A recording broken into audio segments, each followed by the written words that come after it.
This is a production of Cornell University.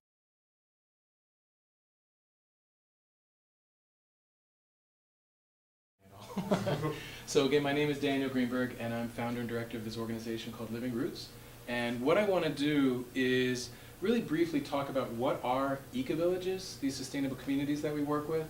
And I'll just show one slide of each of the places we go, just to give you a flavor of some of the communities.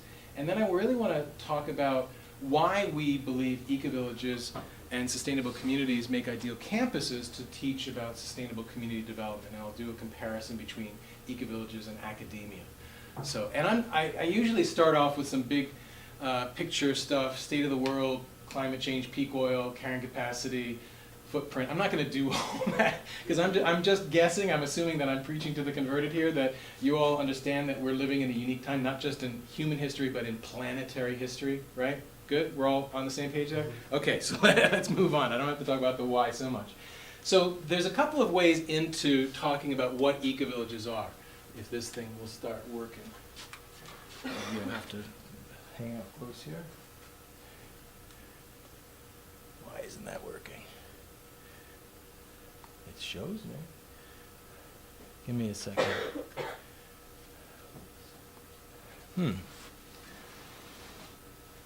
That's never happened before. Oh, did it work now? Good. Okay. Let's hope that works now. So, ecovillages in its simplest form are just a group of people, right? And they've come together and they're trying to model sustainable lifestyles. They're basically saying, look, we can't wait any longer. We can't wait for governments to legislate solutions. We can't wait for businesses to bring solutions to market. Where are the best practices around the world? From sustainable agriculture, renewable energy, appropriate technology, local building materials, all of that. How do we bring them together into community scale solutions that work for us and for our environment, right? So they're not utopias, and I really need to say that clearly. These are not perfect places. I went looking for them. I couldn't find them. I still haven't found any, but they're trying. And as such, we feel like they make these ideal campuses to learn about sustainable development. So another way to think about ecovillages, we're all aware of this growing gap between the resource rich and the resource poor around the world, right? And most people, when you talk to them or if you're reading about sustainable development, we're talking about this, right? How do we raise the quality of life among the resource poor? Which, I mean, I'm not arguing with this at all. I mean, this is critical work. There are billions of people living without access to clean water, education, medical facilities, shelter, right? Absolutely, this needs to happen. But what I don't hear a lot of people talking about is what are the goals, what are the models, what are the limits to this kind of development? And often if you scratch a little bit just below the surface, people will respond, well, I don't know. I mean, give us a break. We're trying to raise the quality of life of people who really need it, you know? Maybe if we're lucky, we'll get to first world standard lifestyles. You know, this is a kind of a delicate thing to say myself as a privileged Westerner, that this may not be possible. Because the evidence is really clear that our planet can't support our present population of around 7 billion with our present lifestyles, much less the 9 or 10 billion expected by 2040, all living first world standard lifestyles, all with a car in the garage. It's just not going to happen. And you know, it's not even up for us to decide. I mean, the Earth is already giving us feedback. There are already consequences around our global actions through climate change and peak oil and everything. So we absolutely need to figure out where are the goals for resource poor to raise their quality of life. And of course, equally important, if not more important, we need to figure out how to reduce the ecological impact of the resource rich. Us, I'm talking by and large, westernized countries. And you know, we talk about hybrid cars and compost and recycling and all that's good stuff, important stuff. But I would suggest that if we're going to get through this bottleneck that I think we're facing as a species, we need to consider more radical alternatives. And so really what ecovillages have done is they've staked out this middle ground between this growing gap of the resource rich and the resource poor. And they're saying, how do we raise the resource poor above what some would call the dignity floor? How do we allow everyone on the planet to have a base access to adequate wealth and resources, a sense of agency in their lives, a sense of well-being? Right? How do we get everyone above the dignity floor? And at the same time, how do we get everyone below what someone called the profligacy ceiling, otherwise known as carrying capacity, right? This is our livable zone in here. And we all have to get in there if we're going to survive, if not thrive, as a species. And the sad truth is very few of us are. Very few. Even the eco-villages we go to. I'll show you a slide of Finhorn. Anyone here of Finhorn? Place in northern Scotland? A couple? They're going to celebrate their 50th anniversary next year. They're probably the grandmother, the grandfather of the contemporary eco-village movement. And they're really on the cutting edge of what this is all about. And there was a study done a couple years ago looking at their ecological footprint. And what they found was the average member of Finhorn had half the ecological footprint. They were using half of ecologically productive land and water area than an average UK citizen. It was great. You know, it made international press. They were lauded as the most sustainable village in the Western Hemisphere. And, you know, if everyone lived the way they live at Finhorn, we'd still need more than one planet. So here's Finhorn on the cutting edge of the eco-village movement, and they're still not in this livable zone. So, you know, the sad truth is I really think we're in kindergarten. As a species, we're in kindergarten in terms of where we need to be in sustainable relationship to each other and the planet. You know, eco-villages, maybe 3rd, 4th grade, I don't know. You know, but we need to get to middle school, high school, college. We need to graduate because I do think there are some exams coming that we really want to pass. And so eco-villages are just experiments. They're beta test centers. They're saying, how do we try to figure this out?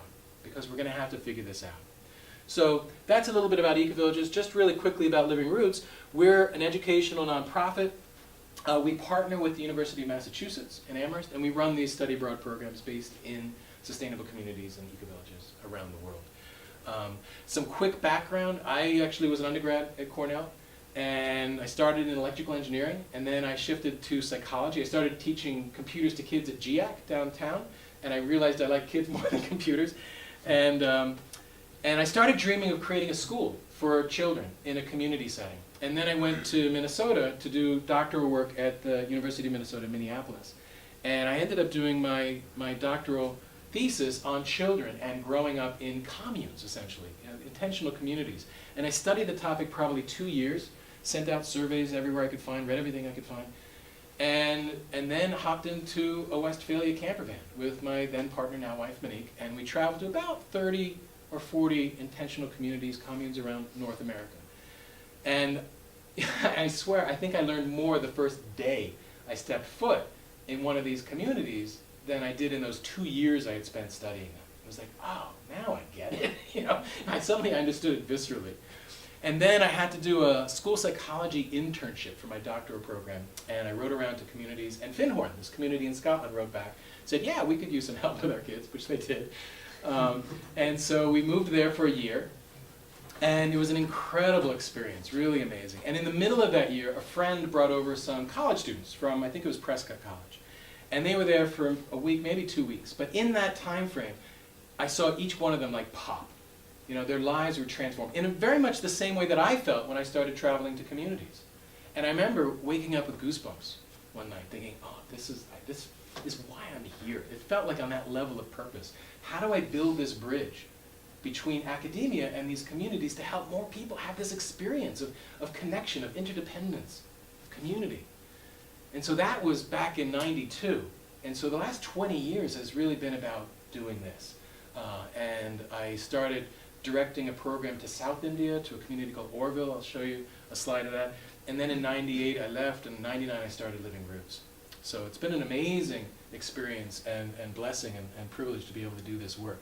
These are the programs that we run currently. We do semester, January, and summer programs. Semester, we go to Finhorn in Scotland, Israel, a kibbutz called Lotan, the Monteverde Institute in Costa Rica, and Oroville in South India. And then in January, we go to Huehue Kyoto, a community in Mexico, as well as Oroville in India.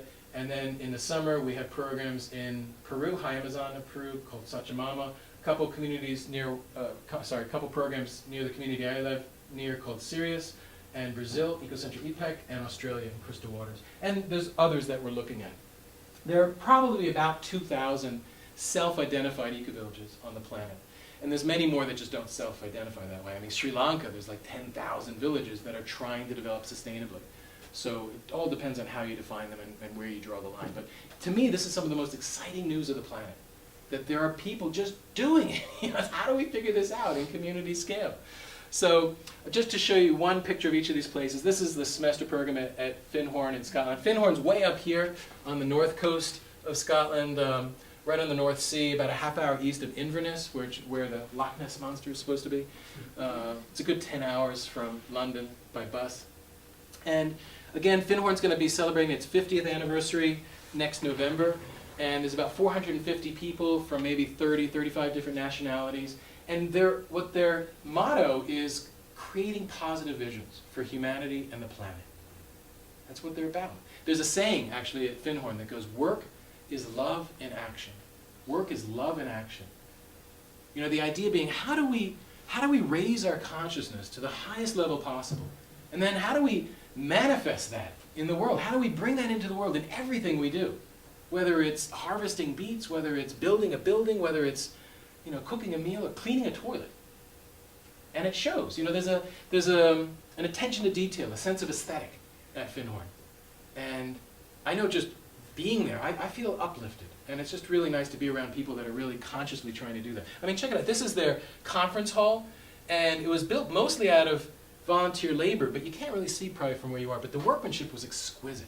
So there's really a lot of attention there. This is a nature sanctuary. It's one person's inspiration, built out of all found and recycled materials, turf roof. This is a house. There's actually a whole bunch of houses in this neighborhood, and they're all built out of old whiskey barrels. Remember, this is Scotland, right? So, I mean, there was a company moving from wood vats to metal vats, and I can't remember if they were giving them away for free or someone at Finhorn bought them cheap, and they were just sort of piling up in a corner until this guy, Roger Dudna, looked at him and said, you know, I could live in one of those. So he built this house, and now there's a couple two-story barrel houses. It's like out of The Hobbit. It's really amazing. They also own this big hotel about 5 miles away. They bought in the mid-'80s for about $150,000. If you can believe it. And it was a wreck, and they've been renovating it ever since. They have wonderful gardens. They're not really large farms, but they do provide and produce a lot of their own food, about 80%. They do a lot of work with CSAs in the region. And Finhorn is actually quite known for their gourmet meals. There's a Finhorn cookbook. That's how some people have heard about Finhorn. So on this program, and a lot of our programs, our courses are really looking at our relationships. I talk a lot about relational pedagogy, our relationships with each other. So we have a community dynamics course, communication skills, all that. And then we have an ecology course. What is an eco-village? What are the successes, challenges of Finhorn, state of the world stuff? And then also a worldview course to really deconstruct some of the stories and cultural values that got us to where we are now. You know, how is it that we become this juggernaut of destruction as a species? And what are our options? And how do we even think about that? So it's really an opportunity for students to step back and reflect on a lot of deep values. The programs we go to, the communities, eco-villages we go to, they're not religious communities, but I would say that they're spiritual, in the sense that they're really asking those big questions. Meaning, purpose, why are we here? What are we going to do about it? And then there's a service course, too, to allow students an opportunity to really get involved, do stuff. So in Israel, there's actually a small group of kibbutzim called the Green Kibbutz Movement, maybe a dozen. And, a couple of them are down in the Negev, in the Ar, the desert of Israel. So this is probably the most active of them, called Kibbutz Lotan. And this is a Reformed Jewish kibbutzim, and they've been around for 20 or so years, and you know, they wanted to form a kibbutz, and so they went to the government of Israel, and they said, sure, we'll give you some land. And they're like, wait a minute, we don't want anything that's in dispute, any land in dispute. They said, fine, we'll put you in the desert. And they were there for like 10 years, you know, and kind of just doing their thing. And then they slowly started waking up to the fact that they were in the desert. And they're like, why are we here? And why do we have cows? This is kind of crazy, you know? But they really took it on. And they've done a lot of work with permaculture. Is that a familiar concept to most people? Okay. If it's not, I can explain a little bit later. The students have actually helped build their own dormitories. You know, they do a lot of work with natural building. The government of Israel will build these like cement block houses, which in the desert just are awful buildings. So these breathe. They do a lot of work with solar and natural building. They have a wonderful bird sanctuary. It's just in a really amazing place. But if you get up into these hills and you look down, it's just this oasis. It's just this little dot in the desert. But they're really trying to figure out how they can bring back life there. And on this course, there's a peace and social justice course. The students really have an opportunity to get involved with Palestinians, Arab Israelis, Bedouins, and really try to see the situation through multiple lenses. That is what we feel how peace is going to come to the region. It's not about who's right and who's wrong. It's about how many stories can we hold at once. There's a permaculture course, appropriate technologies, and there's also a communications course here, but we're trying to turn that into a community economics course. Costa Rica, we have a program at the Monteverde Institute in the Cloud Forest, tropical ecology. There's a Spanish course. There is a service learning course. And did I say peace and social justice? I think those are the four. So this is a semester program that we've been running in Costa Rica. India, this is another one of my favorite places in the world. This is a community called Oroville. It's down in the south, 3 hours south of Chennai, very close to Pondicherry, right on the Bay of Bengal. And it's a large community. It's about 2,200 people, about 45 different nationalities, incredibly international. And they're building, as they call it, a city the earth needs, a sustainable city. Their dream is to become a city for 50,000 people. It's a large area. It's about 14 square kilometers. And about a little less than half of that membership are from India, and the rest are from around the world. And so Oroville is essentially this big experiment. There were two founders, Sri Aurobindo and a woman, Mira Alfalfa. And one thing that, Sri Aurobindo died in 1950, but one thing that he talked about a lot was how he believed humanity is on the brink of an evolutionary leap in consciousness. And he wasn't talking about like the 60s or just, a certain era, but he's talking about this time. And I like to believe that. We have to really think about how do we change how we think about things if we're going to survive as a species. And so Oroville is basically made up of people who say, yeah, I believe that, or I want to believe that. What do we do? How do we do that? How would we create a city, a vessel, a container for this new consciousness to emerge? So it's really this radical, sometimes chaotic experiment. They do reinvent the wheel a lot, but they're very creative and they're trying to do different things. There's like 13 different organic farms using all different methods. There's French intensive. There's one farm based on Fukuoka's One Straw Revolution from Japan. Permaculture. There's a lot of stuff going on. This building down here looks like the Epcot Center, but it's a meditation hall, and it's a place for people to go and just be silent. It's not a place for religion or dogma or even groups. It's just a place to be silent. This is a big solar dish, probably twice the size of this room, and it collects the sun's rays and it superheats water, the steam of which is used to cook 1,200 meals a day. So this is like community scale appropriate technology. It's not technology for an individual. It's not technology for a metropolitan area. How do we create technology that we can live with in groups? And I think that's an area that needs a lot of development. And I think that's one of the places that Ecovillages are really pushing the edge. There's nothing I've ever found in an Ecovillage in terms of technology that you can't find being done better elsewhere. I mean, there are better windmills elsewhere. There are better organic farms. There are better Leeds buildings and all that. Ecovillages aren't pushing the edge of individual technologies. What ecovillages are doing is they're saying, how do we put the pieces together into cultures, into stories, into real life communities where we can live these lives? Because that's where we need to go. And because of that, they're looking at how do we do this economically and ways that fit for us in the environment. Okay. So, and then we have a couple short programs, a lot of them around permaculture. If you're not familiar with permaculture, it's a system of ecological design. Basically asking, how does nature design? What are the principles of design that we can discern from nature? And then how would we apply those principles to the human-built environment? Started in Australia, gosh, what, maybe 40 years ago, I think? I'm not exactly sure. It started as a concatenation of permanent agriculture. How do we create agricultural systems that don't need constant human input, but that are just naturally sustainable? And it's evolved into now, today, it's more often thought of as permanent culture. So it's gone beyond agriculture, and it's looking at the built environment and social systems and economics even. And it's become quite popular around the world. I've lost track, but I would guess probably 40 or 50,000 people around the world have gone through a permaculture design course. And so there is a fairly structured curriculum. We expand on that because we base these in communities and we want to really include that aspect as well. But we're really happy to be able to do that. And so one of the places we go to is a community called Ecocentro IPEC, and it's in the Cerrado of Brazil, southwest of Brasilia. And this is a community that was designed using these permaculture principles. And then we have a 6-week program in Peru. You remember that slide I showed you before with sort of resource rich and resource poor? If you think about it that way, there's really two directions toward ecovillages. In the resource rich areas, like here, People are developing ecovillages saying, how do we maintain a high quality lifestyle but reduce our footprint? Ecovillage at Ithaca is an excellent example of that, right? And then there's ecovillages from resource poor worlds where they're saying, how do we increase our quality of life but maintain a light footprint? So that's an example in Peru. India is really interesting because India is kind of, in Oroville, they're kind of doing both because it's so international. There is sort of that Western mentality, but there's also a very strong indigenous mentality there too. So here there's a 6-week program. We do a course in Spanish or Quechua, which is the non-colonial language, and also looking at biocultural regeneration, so shamanism and fair trade coffee, and they work with what are called mountain microorganisms. I don't know a whole lot about them, but I think they cultivate them from mushrooms in the forest, and then it's used as a way to fertilize the fields, and they see it as a potential alternative to slash and burn agriculture. So they do a lot of work around that too. So it's a really amazing opportunity in the high Amazon of Peru. And then this is where I live in western Massachusetts. It's a community called Sirius, and notice how it's spelled. It's like the dog star, not Sirius.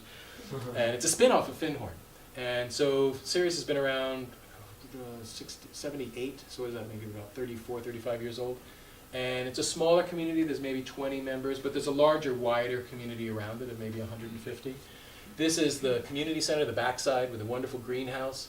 And this is the upstairs here. And so this is the classroom that the students take over for 3 weeks. It's really wonderful. And students go into design teams. And they learn these permaculture principles, and then they work with clients, either at Sirius or in the surrounding area, of applying these principles to the needs that are expressed. And then we have a January program in Mexico at a community called Huehue Kyoto. They have a fun story. They were basically traveling troubadours. They were doing performance art and theater throughout Central and South America. I think they were called the Illuminated Elephant or something. And they were going around on buses, and then they got tired of that, and they settled here in Mexico. And they got really good at decision making and facilitating group process. And so that's what we do our course on there, looking at conflict and communication styles and decision making, etc. But there's still a strong art and theater focus there. And then when we can, we get to Australia, the birthplace of permaculture, to this community called Crystal Waters, which is another community designed using these principles. There's various reasons why we haven't been there for a while. Max Lindiger is one of the best permaculture teachers I know. He's been teaching it for like 30 years. Okay, so that gives you a little kind of visual sense of some of the ecovillages that are out there. I want to shift now and talk a little bit about why ecovillages make really good campuses for sustainability education. Is there any thoughts, questions up until now? I noticed in the upcoming eco-villages that you were going to work with, there was one of the ones that was Twin Oaks. Is that the one in Virginia? Yes. Okay. Yeah, that's a little lower on our radar right now. Originally I was thinking it would be great to do a program based at Earth Haven in North Carolina, and then maybe do trips to Twin Oaks and the farm. I think that would be a possible thing. Problem is it's pretty expensive to run a program in the U.S. Yeah. And so it would actually cost about the same as a program in India. And you talk to a student like, well, you could go to Virginia or India. Yeah. You know, and they're like, eh. And so it's been, It's nice. It is, it's nice. I mean, it's hard to attract people. to Right. it. Yeah. Yeah. Anything else? Yeah. I would just, to bounce off that, are you finding that students internationally are interested in coming to the U.S.? They are occasionally. We haven't. That's a whole other world that we haven't looked Okay. at. That if we were to develop more, we do want to develop a semester program actually locally at Sirius and in the Pioneer Valley, that area, the Happy Valley, the tofu curtain of Massachusetts.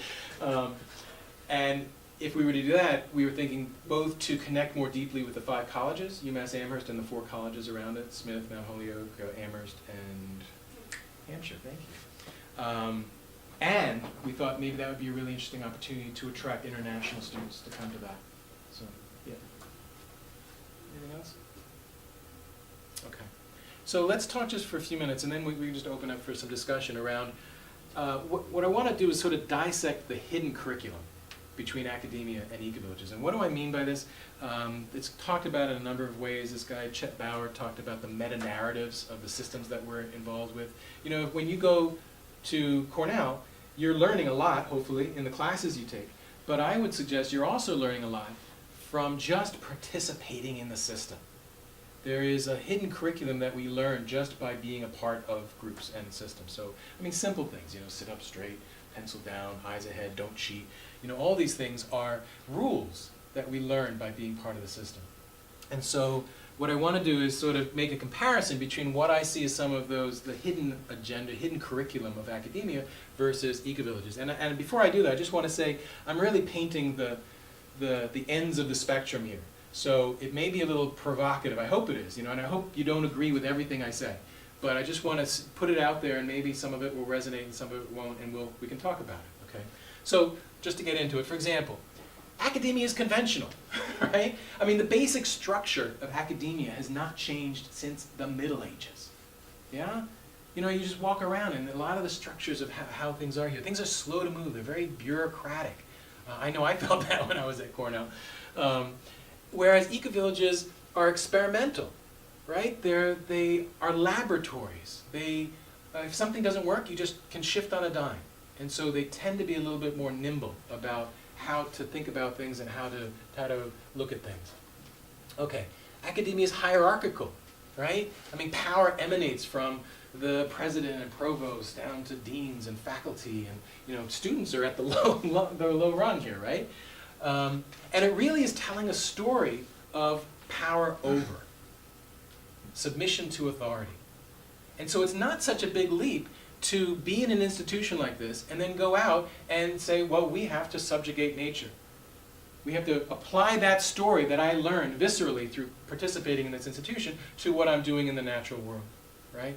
Whereas ecovillages tend to be more heterarchical. That is a word, I looked it up. And so people in ecovillages tend to interact more on a peer level. And there's not so much a power over. It's really working with. Academia is competitive through and through, right? I felt this a lot at Cornell. I mean, it was a great place. It is a great place, but I felt it intensely competitive. So students for grades, right? Faculty for tenure, grants, recognition, schools for endowments, and recognition. So it's just, it infiltrates. It's throughout the whole system. And not to say that competition is completely foreign in ecovillages, but they tend to be more cooperative. They tend to say, how is the success of the individual tied to the success of the whole? How can we really support each other? And the idea of cheating doesn't make sense in the real world. It's called collaboration. It's like and yet we come out of schools thinking you can't trade information, but that's what really happens, and that's how we move forward. Academia is fragmented, right? We talk about this silo mentality in ecovillage or in academia. And we talk about rigor, and when I think of that, I think of sort of two dimensions of rigor. In traditional academia, there's very much a vertical rigor, and so it's like how much can you dive into one topic and really dig down as far as you can go into one particular sub-topic, which is great. I mean, I'm not denying that's interesting stuff, but all the interesting stuff that I know about happening in academia is almost all transdisciplinary. It's all happening across the fields. And so ecovillages are inherently looking at a more lateral rigor. It's not to say that there's any less quality of engagement, it's any less critical reflection, but it's looking at how do we bridge these disciplines? How do we think across ideas? You put up a windmill, and what are you talking about? You're talking about engineering, you're talking about regional planning, you're talking about social systems and decision making and governance. I mean, all these disciplines come to bear in the real world. And so let's just use those as real life experiments and opportunities to learn. Academia is proximal. What do I mean by that? Well, in schools from the beginning up through, mostly, it changes a little bit, but through college and grad school, we tend to be age segregated. We tend to have very mediated relationships. So you're all in a class together, you have a relationship with your faculty, maybe a faculty advisor, but they're all through certain ways of being, and you kind of know the rules, right? Whereas in ecovillages, they tend to be more intimate relationships, and people interact with each other in a lot of different ways. So you might be farming with someone one day, you might be cooking with them another day, or in a meeting or a decision-making process or something, and you get to know people in the fullness of life. And I think that's really important. And remember when I said when I started traveling to communities, I had this sort of epiphany when I started going to these communities? I think what was happening was, it was almost like there was this need in me that I didn't even know was there. And it started getting filled up. And it was a very confusing experience for a little while. And what I now label that need as is community. It's belonging.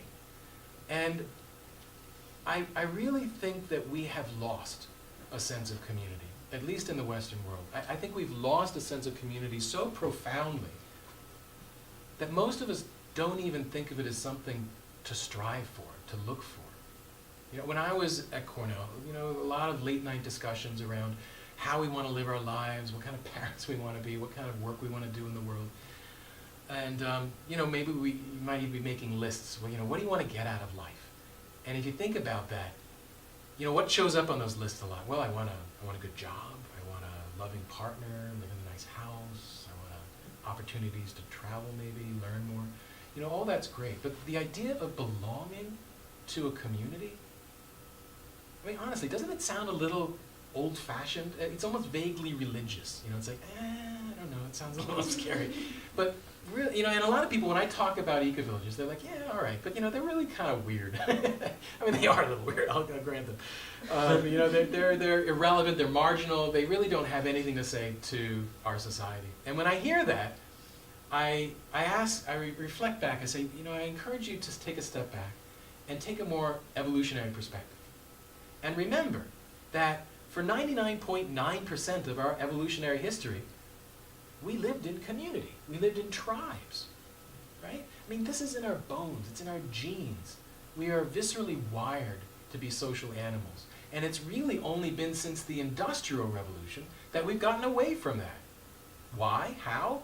Well, because we've access to cheap energy. Yeah, I can live in the suburbs, and I can drive to the mall. I can go get my food at the grocery store. I don't have to interact with anyone because it's cheap.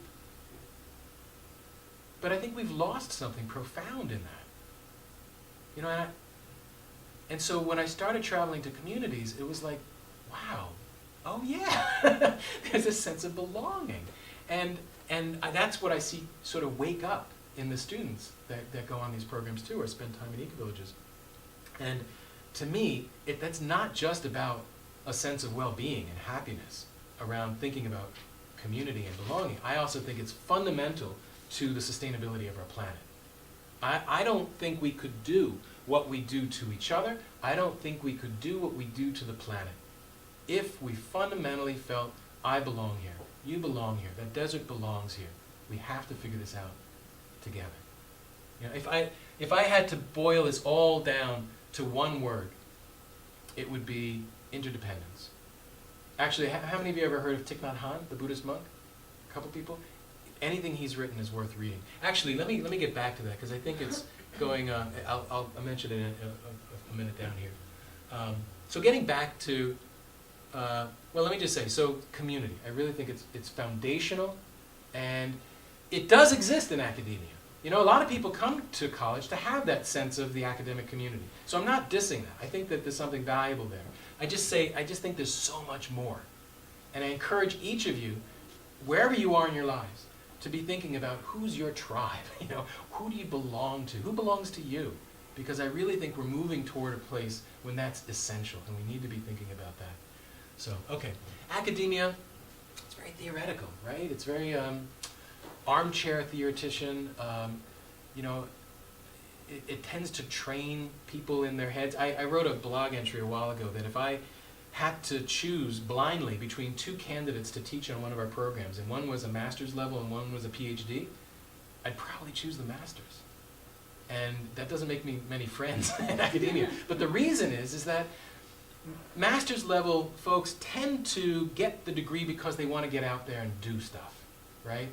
People who go on to Ph.D.s tend to be a little more in their heads. And I'm making grand generalizations here, okay, so forgive me. I know I've got a PhD myself, but I think, and PhD programs even tend to train armchair theoreticians, right? And in my graduate program in Minnesota, I was astonished. It was a program in child development and school psychology, how little of it had to do with being with kids. I mean, it was all laboratory.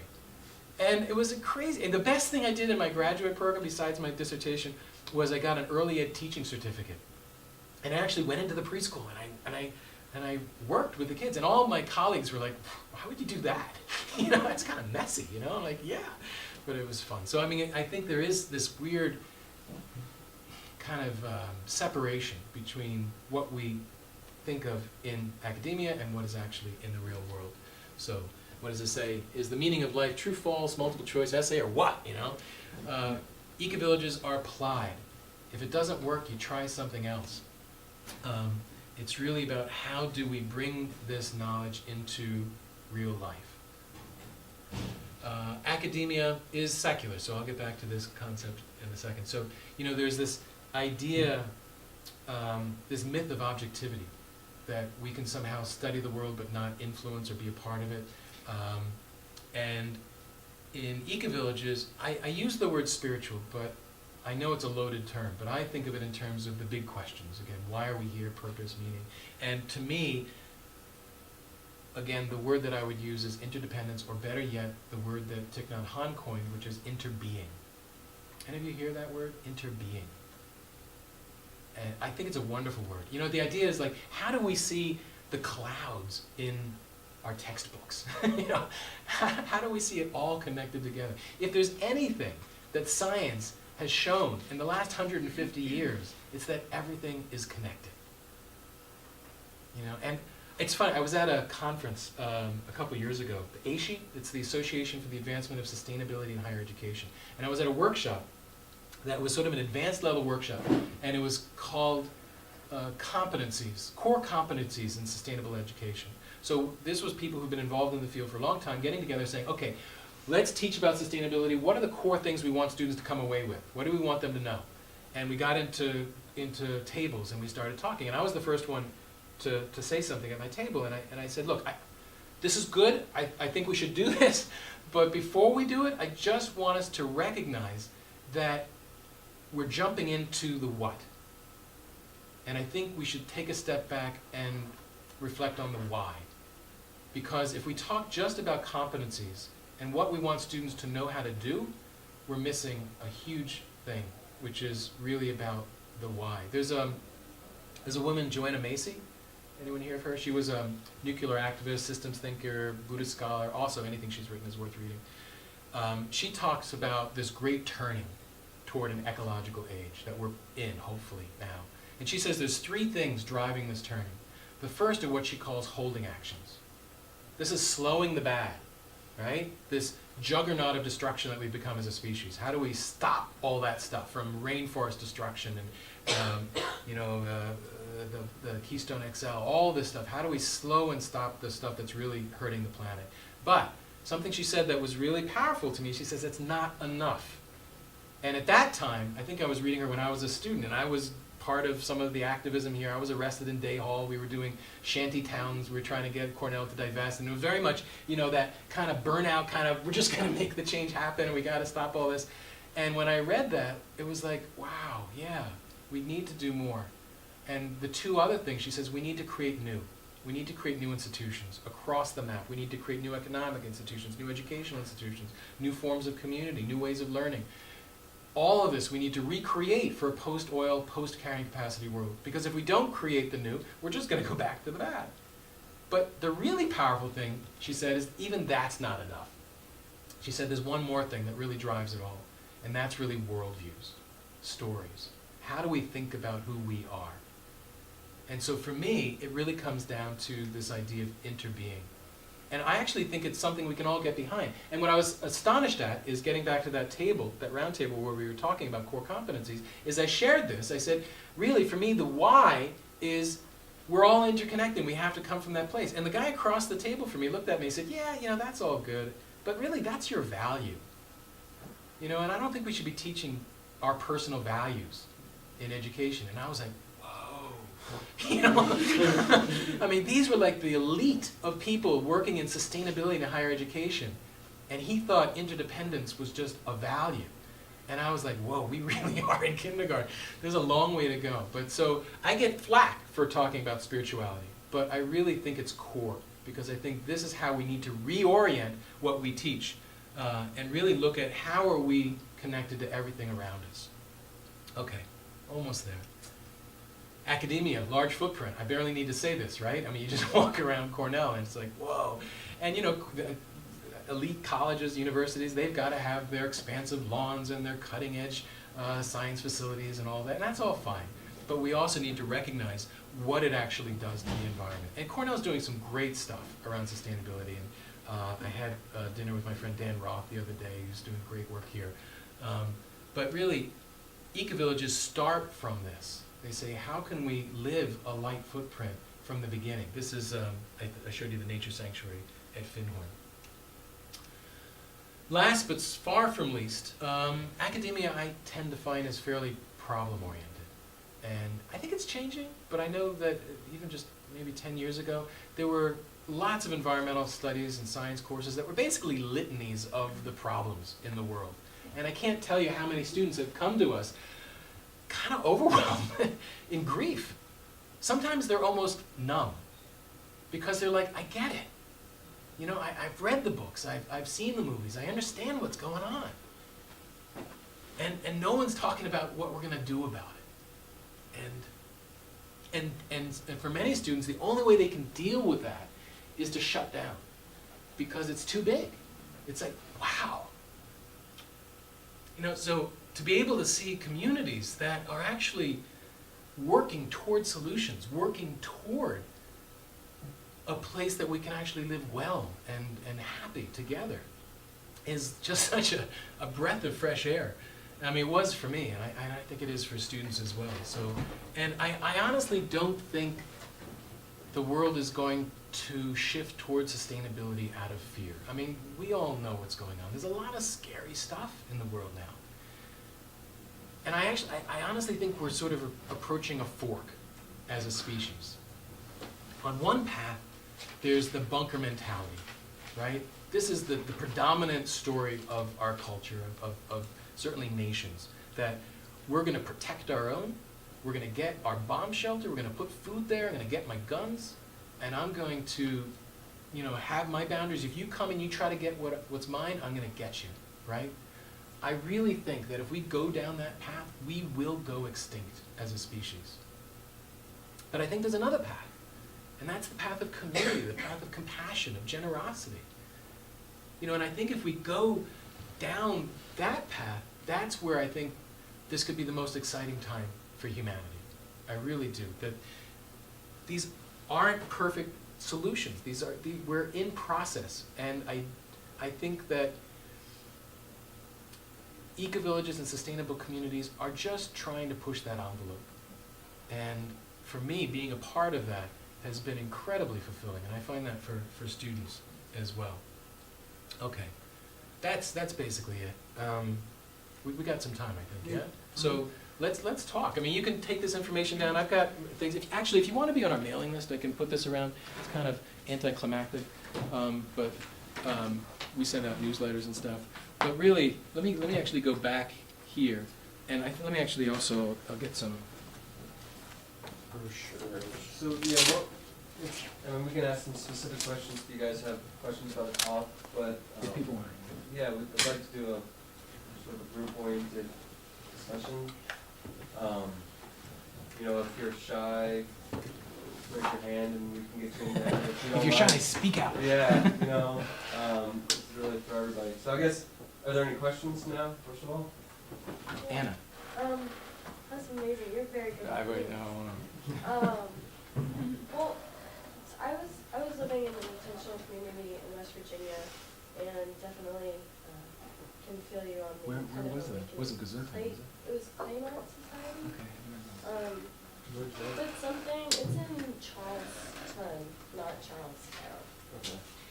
Found that out. But something that I think they were struggling with, and I definitely felt while I was there, was maintaining a population through generations. Yeah. So they had started in the 70s, and it was really strong for 20 years, and then people are 18, and Right. they go to college, and not a lot of people came back. Right. And so it seems like for the past, I guess it's 40 or 50 years now, it's been going on. For the past 20, it's a lot of adults. Yeah. And that just doesn't seem like you can have a sustainable community without all generations to Right. me. So I'm curious if you've seen any villages that have found a solution to that, or are also struggling with It's- that? Or? I mean, at least they were having babies, right? I mean, the Shakers found out that. You got to start there. And it is an issue in a lot of communities, and it's natural in a way, because you think, I mean, these communities are really radical, and it takes a lot of ideological fervor among the founders to do something that radical, and we can't expect our kids to do that. And actually, it's often the opposite, because kids often want to do the opposite of what their parents are doing. I often think, oh, well, Living Roots, my dream is to have this be sort of a communiversity by the time my kids are in college. And of course, they're going to want to be stockbrokers or something like that. So it is an issue, and there's a couple ways that I found that communities that have been successful that have dealt with it. One is they've created layers of the onion. So, example, Sirius, where I live.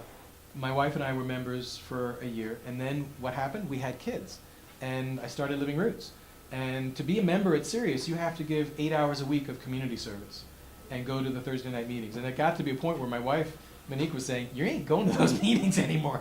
You know, you're here at home with the kid, and we just didn't have the time. And that's a challenge in a lot of communities, that it's difficult for families and professionals to really be there. But what we did was we moved across the street. And a lot of other people did the same thing. And so we live in this incredibly community-minded neighborhood. And I created these a little timeshare for childcare, and we just share a lot of resources. So that's one way that it happens, is that people just move one step outside of the community, but they still stay engaged. Another way is that they get big. So Finhorn and Oroville are big enough where the youth feel like they can kind of rebel, but still stay part of the community. So, and Oroville, there's still enough growing edges that young people can say, I'm going to make my mark over here, and I'm not going to have to feel like I'm just carrying on what my parents did, right? That's one of the challenges. Finhorn, what's happening is a lot of the youth go away, and then they come back. And that's been happening a lot, too. And, you know, a lot of communities just exist on people coming and going, and they recognize that there's going to be a core group of people that are there for a long time, and then there are people who kind of come and go. Yeah, it's a big issue. You can read my thesis on children and community. Yeah, really. Other thoughts? And I'm happy to carry on in that. That's it. Can I say something more about kids and communities, since you kind of brought it up, and that's a passion of mine? If I could go back, and if I could do my thesis again, I mean, it was a wonderful thing, but I really bit off way more than I could chew. I mean, it was basically looking at children and education and community. I mean, there was nothing that escaped my attention. Something I found fascinating that I think deserves a lot more research are the relationships that children are able to form in community with adults that aren't their parents, that aren't their teachers, aren't their friends' parents or their friends' parents, but are just friends, you know? And I don't know how many of you had that growing up. I didn't. There was no adult in my life that was just a friend. In community, it's the norm. And I think that's such a powerful thing, and I think it's something so sad that we've gotten away from that in our society. And I'm so grateful that my kids have been able to grow up in a place where they can walk to their friends' houses, and they just know that their friends' houses are their houses, and it's all just, and they just know the area, and they feel like they're part of this tribe. And if it's our goal, which I hope it is, to help develop global citizens, people with a sense of belonging to the whole planet, I can't think of a better foundation for that than to grow up in a community where you have strong relationships with people beyond your own family. And yeah, I mean, I was in childcare, and it was weird, you know? This was, again, the 80s. I was working in preschools, and as a man, I would get one of two types of feedback. One was, "Aw, you know, it's so great, you're a guy, and, you know, and my kids get to hang out with a guy, you know." And the other one was like, you know, "Why are you here? And what are you doing?" And, like, you know, neither of those were seeing me. If, you know, I could be a good child care provider or a bad child care provider, but they didn't see that. So, and I think part of that is just because we don't live in a culture where this is normal. So I I think kids in community is key. I don't know, maybe there weren't that many kids in the community you were at. No, I was the youngest person. Oh, So, okay. for sure. I think most of the kids had left about 5 years before, and Yeah. they were really struggling with that. One last thing on that is that it was interesting that when we started running programs at Finhorn, they were nervous at first. Because at Finhorn, if you look at the demographics, there was this dip from 18 to 25 because they're all gone. They all go to college. And when we said we're going to bring some college students, they were like, they're going to make a mess, which they did. But they also found there was this like filling up. They were like, this feels good because we need that kind of energy here. So, yeah, thanks. Yeah, I don't know your name. So, I'm Zach. Zach, hey Zach. Just a curiosity, do you think that population density has an impact on a community? Say more. Sorry? Say more. I'm curious where Say you're more. going. All right. So I kind of did grow up in a rural farming community. Did the 4-H program. New neighbors. I guess if you could kind of compare it, I grew up almost in the 60s without the drugs. And I was just wondering if you felt that could be a factor, is population density as a town becomes a city, does it become less of a community? That's an interesting question. And one of the things that I look for in the communities we take students to is that it has to be grokkable. It has to be of a size where you feel like you can get to know most people in that community, and maybe more importantly, you can become known in that community. There's no set number on that. Some say it's 100, some say it can go up to 1,000, maybe over time. But I do think that there is a natural resonance that we have in groups that are knowable. And so we've often thought, it'd be great to do a semester program in an urban area. And there's a lot of great things happening. But I haven't found the way to do it that has that magic component of waking students up to that sense of community. So what you're saying is a magic number hasn't really, or a magic stocking density. Yeah, I work with cows. The magic population isn't really known. It's more of a quality of community rather than a density. Yeah, I mean, what happens often, like Orville, which I said is this large community of about 2,200, they have naturally just broken into smaller communities. So in some ways, they're best thought of as like a township. And so there's maybe 100 communities that range from 5 people to 100 people or so. And so, but they're all part of this other community. So I think that's where we need to go, is thinking about those layers of the onion. Who is my intimate group that I'm really working with and living with day to day? And then who's that other group that I'm making decisions with, that maybe I'm part of some collectives with, conscious, collaborative consumption, whether it's CSAs, trading, things like that. And then how are we part of something larger, but that we actually feel a sense of agency in that too. I think that could go up even into cities. Yeah, Thanks. sure. Absolutely. I have a very unrelated sort of logistical question. Sure. How do people in eco-villages handle getting medical care or health care? Are these questions being picked up on Probably. I mean, I wear glasses, and I like to go to the dentist, and Yeah. people that would have disabilities, Sure. or diseases and ailments and such.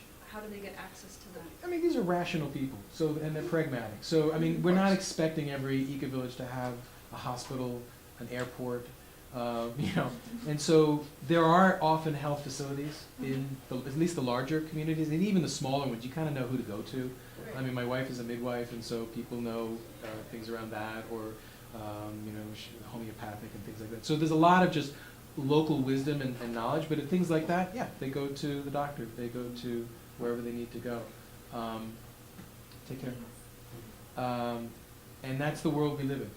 And actually, remember I said that study that was done at Finhorn that showed that it had half the ecological footprint. It was only that high because of their travel. Right. Because there's a lot of people at Finhorn who are fairly known in the world, and they go out and do workshops, and they're flying, and they're driving and taking buses and trains, and that's what upped their footprint. And that's because we just live in a world that there's a fossil fuel economy that we can't really get away from at this point. Right. So yeah, you do what you need to do. Also unrelated, I really liked your comment about recognizing that you enjoy kids more than computers. Oh. I realized quite a while ago that I prefer trees over people. But I also realized that you can't get rid of people. Right.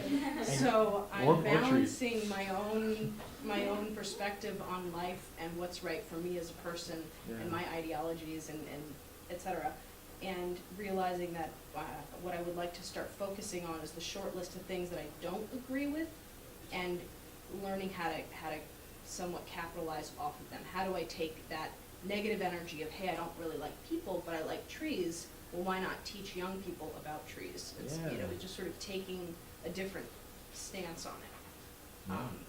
So that's sort of where I really like the comment that you made, because sometimes it's just recognizing the simplicities of putting things into categories. And I think that this alone, everything on the right side speaks to me, and always has. And I think also you said something about filling that void that you feel like you've had. And I think at the point that I came to Cornell, I started to recognize that much more, how I would be an advocate of academia, and yet, since I'm so unconventional, I feel uncomfortable in that type of setting. And yet, that the correlation of different disciplinaries and collaborative work, that's where the rubber meets the road. You're right, that in the real world, that's what it takes to make things happen, is multiple people around a large table, all coming from a different perspective, and then being able to come together and devise those solutions. So that's, you know, in short, what academia taught me, but I think I learned that long before I came here. And it took coming here for me to recognize that I knew that. Yeah. This is what I'm saying. Yeah. And to do all that in trees. Well, it's just an example. I mean, Yeah. it's just, for me, it was the recognition of where my love of the environment and my love of art met together at a specific point in my life, and that was before I came to Cornell. Right. So I'm building off of that. It's putting things together, it's being creative and spontaneous, and sometimes compromises too. I mean, you know, what that struck in me was that you can imagine a core dilemma of this business, this organization Under Roots, is that here we are, an organization all about sustainability, and yet what are we doing? I mean, we're flying people all over the world. There's something really weird about that. And I strongly believe that the impact that we make on students is lifelong, and it far exceeds the impact of the program. In fact, a friend actually did a study. He does a semester program in like an ecological semester in Costa Rica. Yeah. And he found that students' ecological footprint for that semester was lower in Costa Rica, including the impact from their flights, than what it would have been if they just stayed on campus.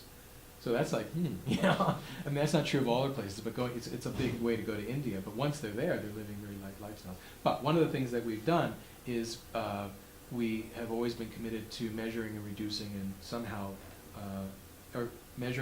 reducing and somehow mitigating our carbon impacts, and planting trees is a big place that we do that.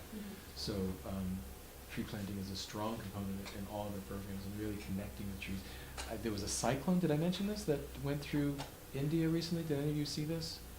It was just before the new year, and went right through Oroville, and Cyclone Thane, and it was like a 100-year event, and just ripped up, in some areas, 40 years of reforestation work are just gone. And I mean, they're a resilient community. They'll come back, and they're doing. And the silver lining actually is that in the early days, folks in Oroville showed up, and there was this desert, and they just started planting trees. What did they plant? It's a tree called the Acacia auriculaforma. It's a kind of eucalyptus, and it was really good at digging into this really kind of like hard baked soil. It was like terracotta, you know. And this tree was really good at breaking that up and making it available for other trees to follow. And then other trees showed up, and interestingly, in this cyclone, most of the trees that came down were those, what they call the work trees. And so now the tropical dry evergreen forest is really there. And so it's kind of cool. It's like, yeah, it was devastated, but what's left is what should be there. But yeah. Other thoughts, questions? How are we doing? 4:09, we got to 4:20?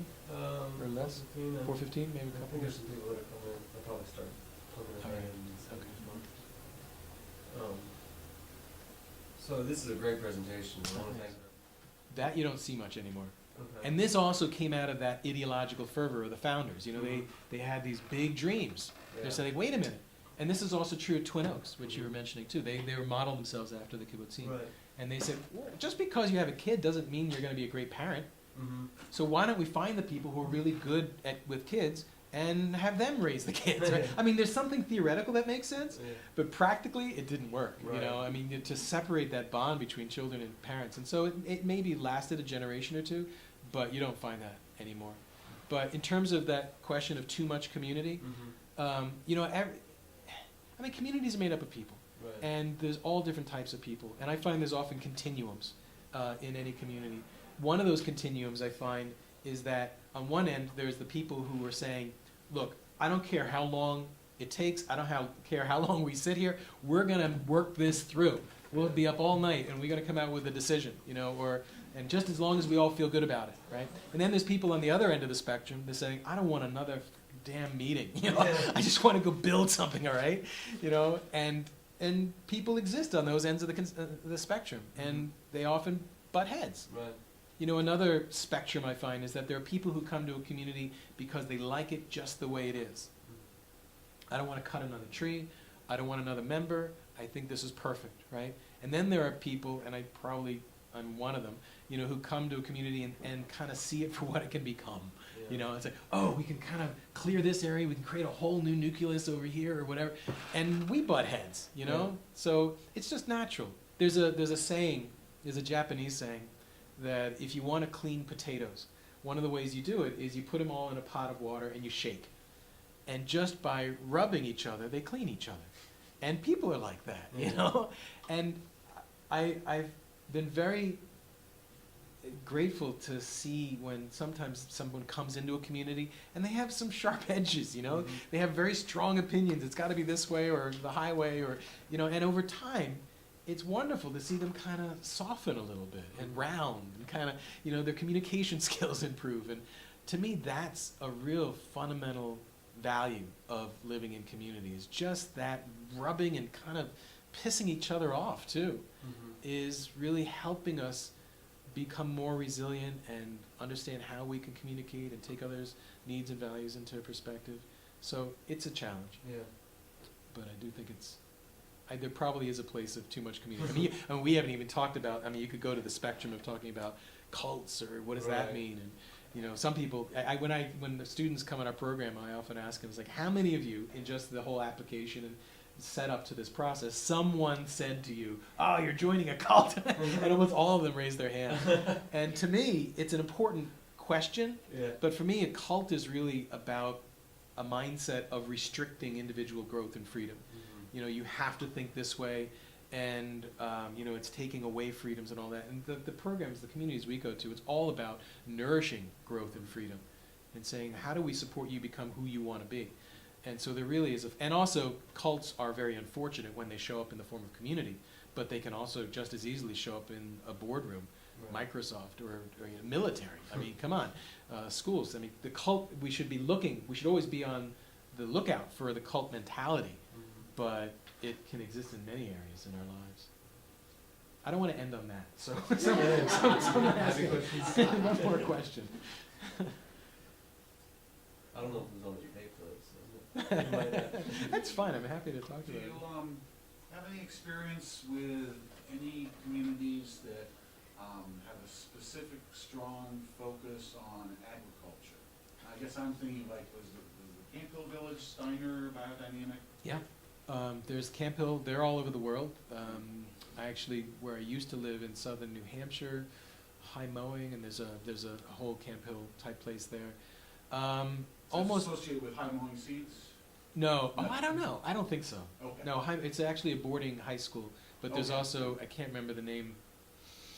Oh, it just went through my mind. It has an L in it. But any eco-village or sustainable community that's worth its salt or that is going to continue has to work with food.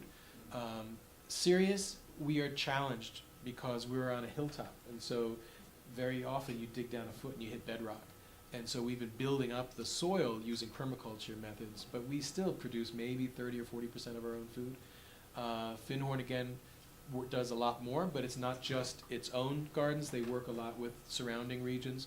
Orville is probably much better at that. I'd guess they're probably in the 80 to 90 of producing their own food.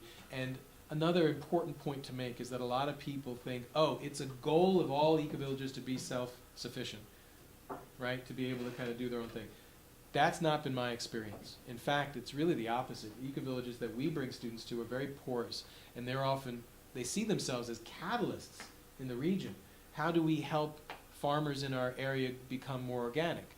How do we create local networks and distribution networks so that we can ship goods locally and not have to ship them from north of India or overseas or things like that? So it's not just about, hey, how do we grow more of our own food? It's how do we create more of a sustainable bioregion? And maybe that's the unit that we should be thinking of becoming more self-dependent or self-sufficient. Yeah. And certainly I'm thinking of other, I can't think off the top of my head of communities that's their central focus. There probably are, but it's certainly a focus of everyone. Good? Yeah. All right. Thanks, Dan. Thank you all. This was fun.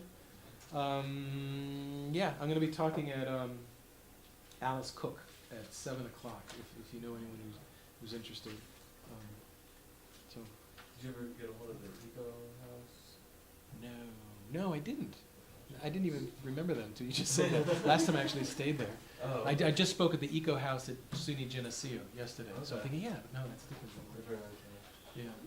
Thanks for coming out, guys. Thanks, everyone. This has been a production of Cornell University, on the web at cornell.edu.